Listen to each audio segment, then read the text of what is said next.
are the most common entities or organizations who are responsible to make sure that all the personal data are handled properly by all the companies and organizations who are dealing with personally identifiable information or PII. First, we have Data Privacy Act of 2012, which is Republic Act 10173. We have California Consumer Privacy Act. We have General Data Protection Regulations, Personal Data Protection Acts, and the Personal Information Protection Law, and many more. So what is Privacy Manual?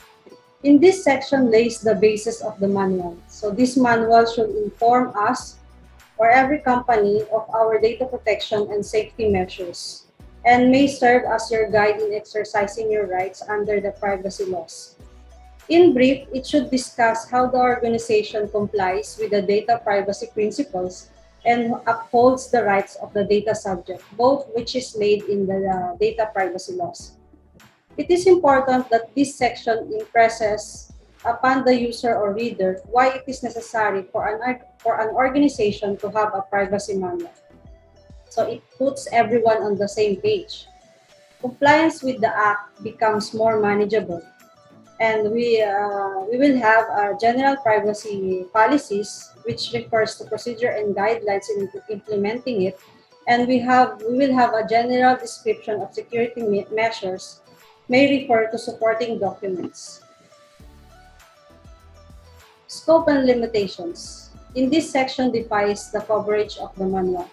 Note that it would be useful to develop a separate privacy manual meant for external use or for person who deals with the organization. Certain information may be omitted from that version, particularly those that relate in internal policies or processes that are relevant only to the personnel of the organization. So examples are all personnels of this organization, regardless of what type of employment or contractual agreement, must comply with the terms set out in this privacy manual.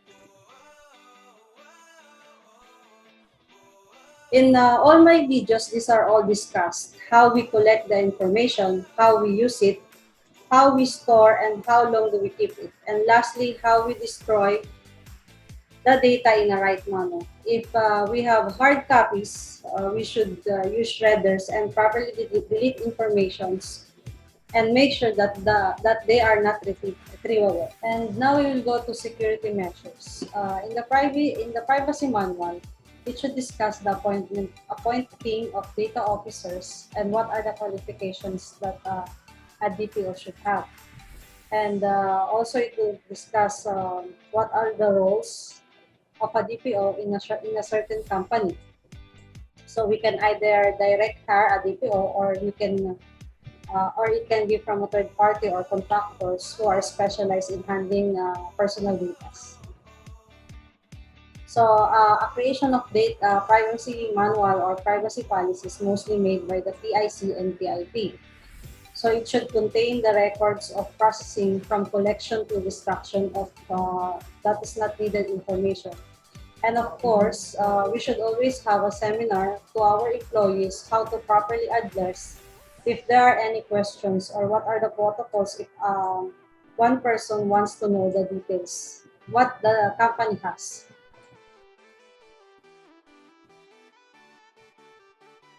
As I discussed from the previous videos, that an organization should conduct a privacy impact assessment so that the PIC will know which areas needs improvements. So as a PIC or DPO, we should always document the things that we are doing. If we find some faults, it is a good exercise to advise the PIC or the owner of the company about it to avoid future breaches. Every employee should have a duty of confidentiality. So every details that we know, we cannot just discuss it to another person. Sometimes we hold grudges and forget that what we are saying is against the protocol of the company. So we should always be careful in disclosing information to anybody. So it is a suggestion also to review your privacy manual annually. If there are some new protocols, we have to update it. Sometimes, if the protocol is not effective, then we should develop a new one. And we should not also always forget that we should also update our employees regarding in this regard. Next is security measures. Is physical security measures. When we install cameras, make sure that we have the right posters so that the clients or customers knows what they are being recorded. So sometimes we use cameras or security personnel, but we have to make sure that they are properly oriented and know what are the rights of data subjects. So if we are using a filing system, we have to make sure that the cabinets are locked properly to avoid unauthorized access. Most companies are using log sheets if they are entering a premises. So as a PIC, we should be careful that those information will not have leak or falls in the wrong hands. Also, use of unauthorized devices or bring your own device, BYOD. Make sure that we have the protocol before and after they leave the workplace to avoid breaches. If we are using filing system, we have to make sure that the cabinets are locked properly to avoid unauthorized access. So most companies are using log sheet if they are entering a premises. So as a PIC, we should always be careful that those information will not have a leak or fall in the wrong hands. And then we have the use of authorized devices, also called bring your own device or BYOD. But make sure that you have the right protocol before and after they leave the workplace to avoid breaches. In a certain department, before accessing certain information, they should ask the PIC professor for security clearances so that we can control whoever is accessing the data. So it is a good advice that only few personnel should have access in any information that the company has. Sometimes also we have to put in workplaces, workspace designs, we can put division in each tables to make sure that the employees can work privately. So in transmittal of paper documents, we have to make sure that the data we are transferring are secured and encrypted.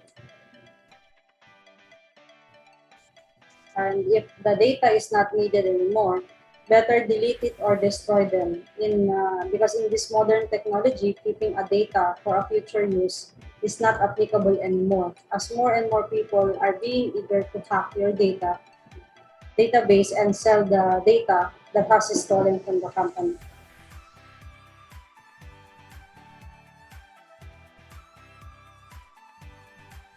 Next is monitoring for security breaches. So you have make sure that all the emails are encrypted. So it helps protect your online privacy by turning personal information into for your eyes only messages that is intended only for the parties that need them.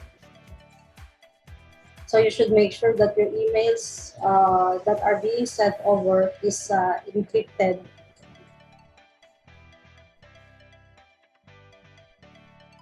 Next is the security features of software and application use. So make sure that we have to use only authorized software or programs, or we have the license to use it, and make sure that we should pay a specific amount and not to go for free services. Next is the authentication of online access. So essentially, the user authentication process is that provide users repeat access to their own accounts while attempting to block any authenticated users from gaining access. And we have privacy enhancing technologies that is a fundamental data protection principles that minimize personal data use.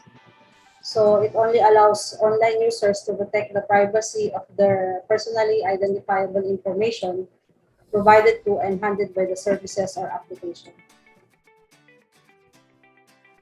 Next is breach and security incidents. So we have two types of breach. We have security breach where the hacker successfully penetrate a database but fail to steal or get some information, while data breach is where the data has been stolen by another person or hacker.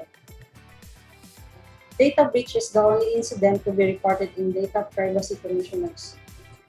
First thing we need to do is we need to assign a data breach response team. So they are the first respondent if there is a breach in one company. They should have a protocol to what they need to do in order to avoid more damages or more data breaches. So sometimes breaches are not discovered immediately. Sometimes it takes weeks and months before the IT department will notice suspicious accounts or IP addresses that are connected to the server. So once the DBRT knew about the breach, they will try to stop the breach immediately. So, so they will assess what are the information stolen. And of course, in this kind of situation, they should always have a backup procedure for recovery and restoration of personal data. And if there is a breach, there should be a notification protocol.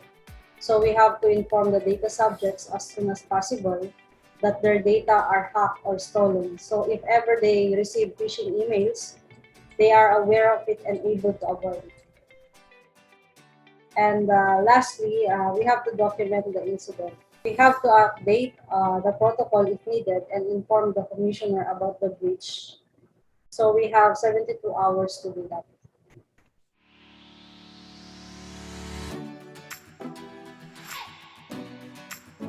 And we should also have some procedures if there is an inquiries and complaints. Where will the data subject go or what they do if they want to ask a certain information about them. So it should be visible to who they need to contact, and as a DPO or at least DIC, you should immediately address the complaints or inquiry and response back immediately.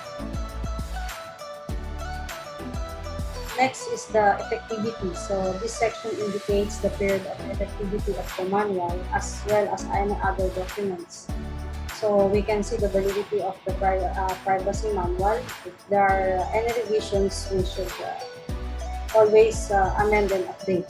And the employees should always follow what are in the privacy manual, not just read it as the common breaches came from the negligence of the employees.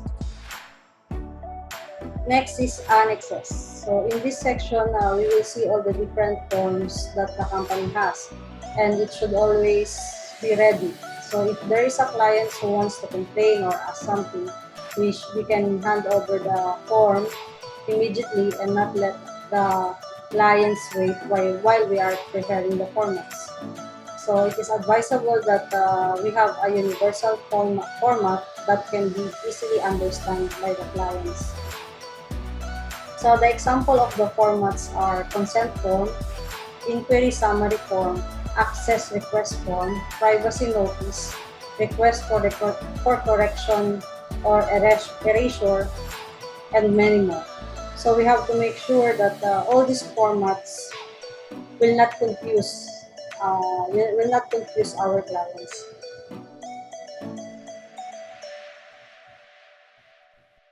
So that is all for today. Remember, if you have any questions, we are here to assist you. And if you want to be certified, we are ready to offer our best prices. Have a great day.